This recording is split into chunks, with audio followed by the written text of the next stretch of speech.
Welcome to the kitchen at Westminster. We're here tonight doing another workshop session of saving time. Tonight we're talking about cooking for one, so recipes for singles.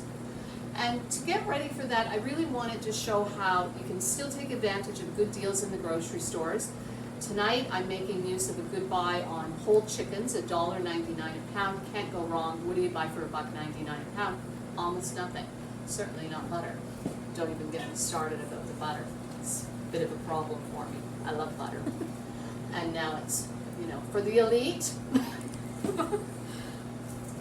Off camera and before the workshop tonight, I went ahead and cooked the whole chicken. And it's such a simple process. I make a little rack in the bottom of the crock pot with celery and carrots. Set the whole chicken on top of it. Salt, pepper, some thyme. Season it however you like. You've got some tarragon. That's going to be nice. Lemon would work. Anything you normally do. On low for 6 hours. Shannon, if you come in close, I'll take this off. You can see how the chicken shreds, okay? It's basically like the rotisserie chickens. This is, I didn't even use a knife, okay? This was just using forks, pulling the meat right off the bones. So easy, so beautiful.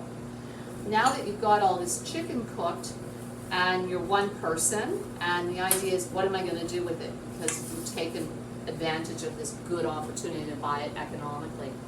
So, we started off by making a hot chicken salad. It's in the oven right now, coming along. Hot chicken salad is a mix of shredded chicken, onion, any other vegetables you might have on hand, and then mix it with equal parts sour cream and mayonnaise. We put some cheese in one, not in another, and then we put some crackers on top, and all your quantities, just base them on the casserole dish you're filling, okay? And then mix it all together into the oven, some crushed up crackers and cheese, and Shannon wants to peek in the oven. We're gonna show her. There they are, hot stuff happening. And 20 minutes or so, just so that you can get a sense. Once they start bubbling, they're ready, and it is starting to smell good here. So we've only used maybe a third of the amount of chicken that was in this bowl to start. Chicken salads, they're lovely. Use it as a full meal, use it as a side, whatever you want to do. You can make it ahead, leave it in the fridge, and then pop it in the oven when you're ready. With this, the rest of the chicken, we're going to make pot pies. And we're going to do the pot pies really simply, because, and this is a new thing for me, so I'm hoping it's going to work. We're going to make the pot pie base, and then instead of making up either pastry or biscuit dough ourselves, I thought if we did it this way, we can freeze the base so that it's all just ready and in the freezer. And we're going to use Pillsbury crescent dough for the top. And then all we have to do is buy the portion when we take it out of the freezer, drop on a Pillsbury crescent into the oven. When the crescent roll is baked, so is your pot pie. Okay? So, this is the idea, and then you don't have to put in all the time or all of the ingredients of making up a big batch of biscuits or pastry and then go, what am I going to do with it now? Okay, so this is a quicker way to do it for one. Making our base. First thing I've done, I've just got 2 tablespoons of butter in here. I'm just going to get that softening up on the stove. And once it's melted, we're just going to start a bit of a veggie saute. I've got about half an onion here. I chopped up a whole onion. I'm splitting it between the 2 recipes. And I chopped up some celery that I had left from some other things.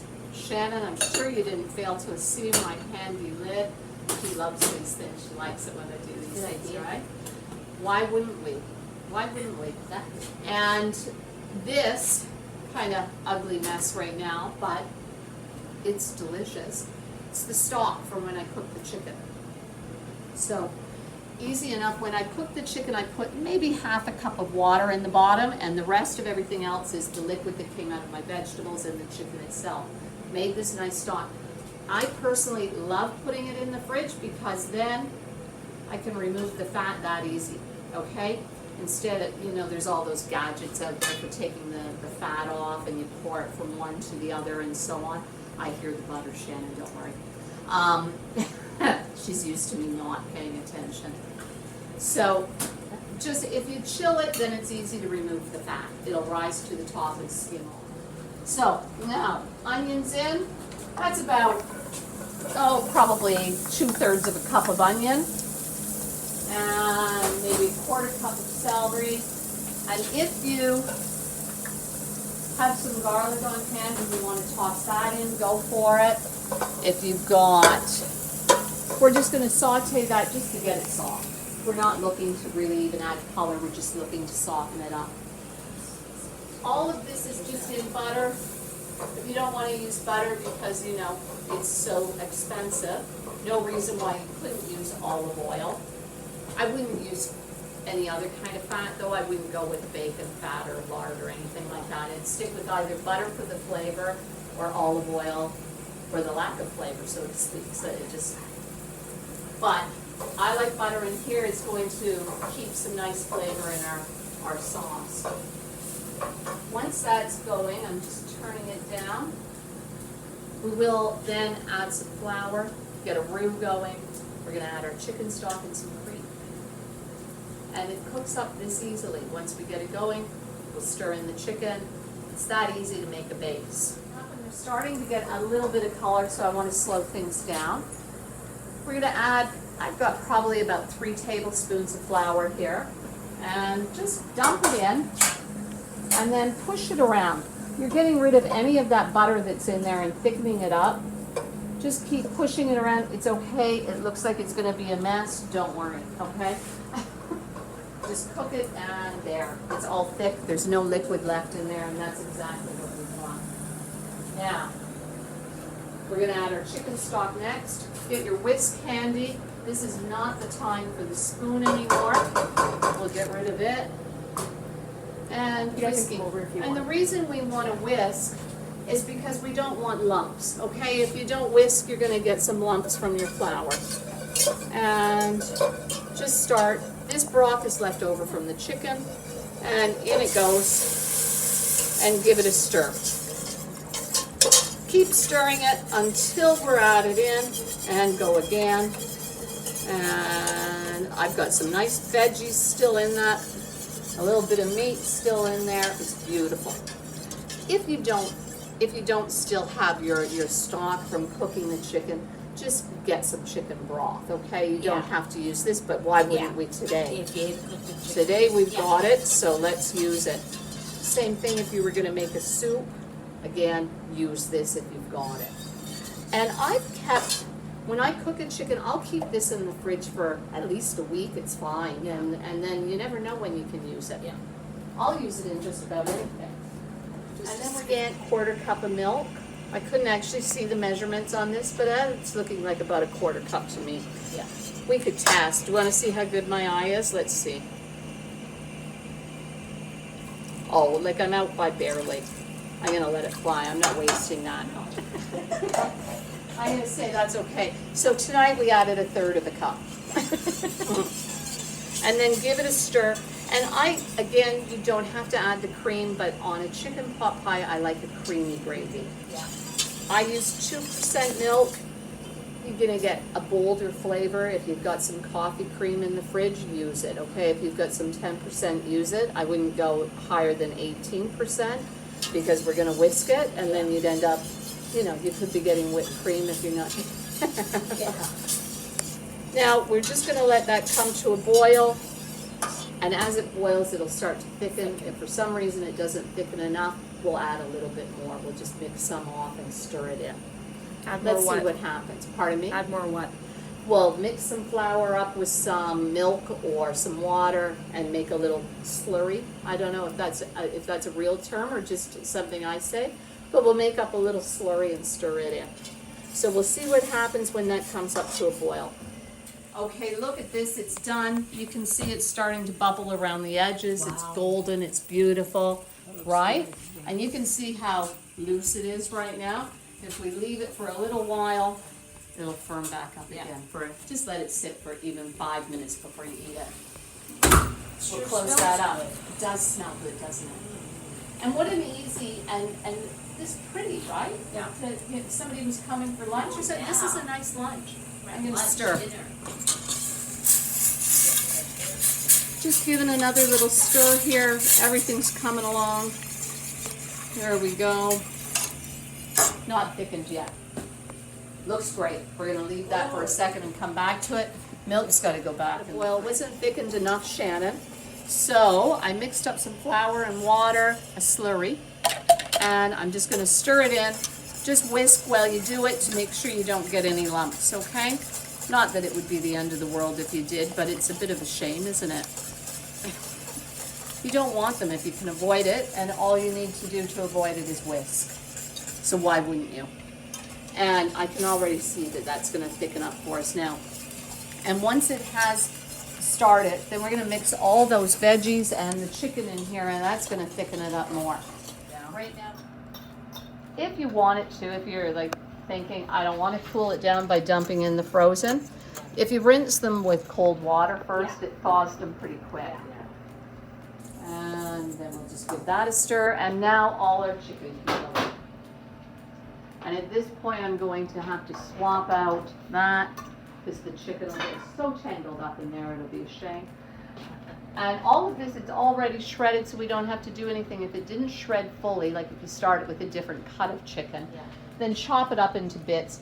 Think to yourself, you want to be able to eat it without a fork and knife necessarily, right? You want to be able to just dump it in. And away you go. There we go. There's lots. That's a good lot. And I'm going to remind everyone, like, we're talking about $6 worth of chicken here, and we've done all these things so far. Amazing. So you can't go wrong, and this is going to make lots of meals. This smells good. Smells really good. All right. When we're talking about this, you could eat it right now, and if you're going to make up a pot pie to eat today, perfect. It's ready. It's to go in the oven. If you freeze the base and thaw it to cook it, you might want to put it in the oven for a few minutes and get the chill off of it completely, because your biscuit will cook faster than this would heat necessarily. So you might want to start it ahead just to warm it up. When it's fresh, you don't have to, but from frozen, wouldn't hurt just to stick it in the oven with the foil on top of it, maybe 15 minutes ahead of adding the biscuit top, just so that everything's, I wouldn't want you to cut into it and it's a little cold inside. That'd be very disappointing. That would ruin your supper. Yeah. Okay, I think that this is almost done, so I'm just going to turn the heat a little bit so I don't have to pay careful attention. And clean up some of our mess. And the next thing we need to do is we soon have to eat that because it looks fantastic, Wow, right? It smells so good. And I got these little dishes because I wanted us to see, in terms of making individual pot pies, I wanted us to really get a feel for how it would come together. Instead of making one to feed all of us tonight, I wanted us to really do it the way we would need to. That's going to be fine. I'm turning it off. We're going to divvy it up between there, and if we need more, then we'll get more. I'm just going to get some to put that pot on. This will do. And turning off this heat. There. There. And the handles on this pot get a little bit hot. This could be a little, it wouldn't hurt it to be a little thicker, but I think it's also fine. But if you went a little thicker, you certainly could. The problem sometimes with going too thick is that then it will set a bit, and then it can kind of be, well, a bit of a blob instead of gravy. And you also want the gravy in there. I need a spoon that's got more bowl on it than that one. Sorry, Shannon, I'm going to go past you again. Talked about putting the biscuit on top, but you didn't say on camera what kind of biscuit it is. Oh, we haven't said on camera. It's way out of my usual comfort zone. We're going Pillsbury Crescent dough. And I know Shannon's almost laughing because this never happens, but I really wanted to make sure that this remains something accessible to cooking for one. And this makes really good sense for cooking for one because you can open it up and there's no reason you can't wrap that back up and put it back in About the 4 of fridge. those in my fridge right now. There you go.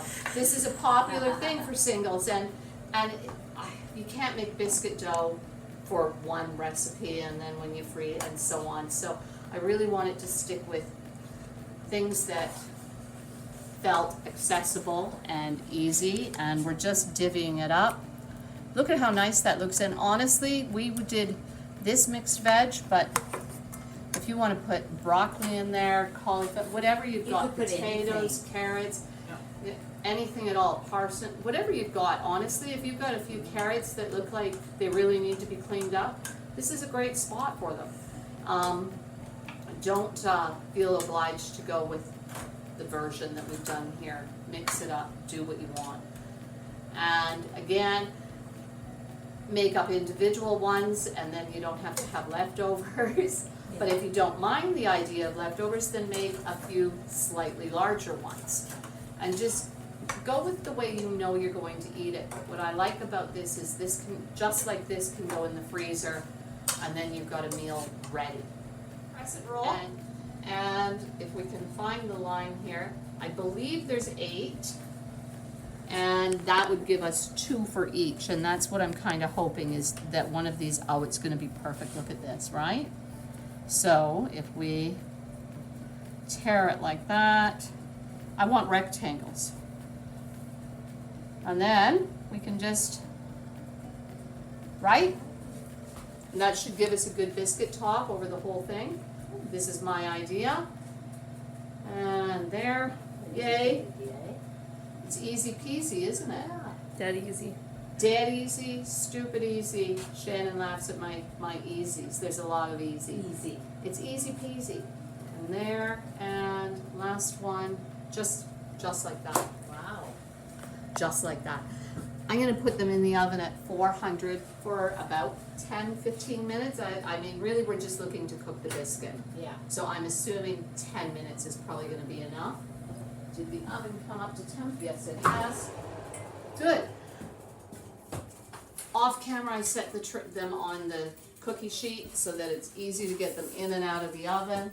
And in they go. I'm gonna set it for 10 minutes because this oven tends to go quick, and better to have a peek before they're finished than too late. Yeah. And 1, 2. There, good. It's going. We're gonna go off camera, we're gonna snack a little, and then we'll come back and have a look at our pot pies.